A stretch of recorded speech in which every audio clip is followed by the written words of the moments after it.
મહારાજ, મારું નામ દીપ્તિ બ્રહ્મભટ્ટ છે.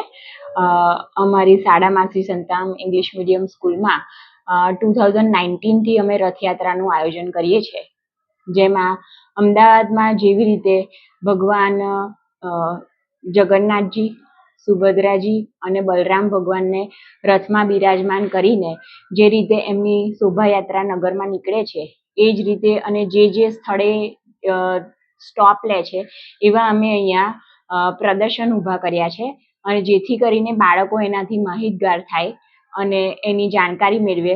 ત્યારબાદ અહીંયા સંત શ્રી નિર્ગુણદાસ મહારાજના હસ્તે ભગવાનની આરતી પૂજા કરી અને બાળકોને પ્રસાદ ને એવું વહેંચવામાં આવે છે. આ ઉજવણીમાં કેટલા બાળકો સહભાગી થયા, કેટલા ટીચરો સહભાગી થયા?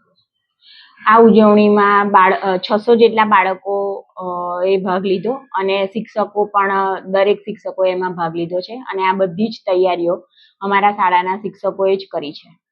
આ ઉજવણી દરમિયાન તમે વિદ્યાર્થીઓને કેવી શુભકામના પાઠવો?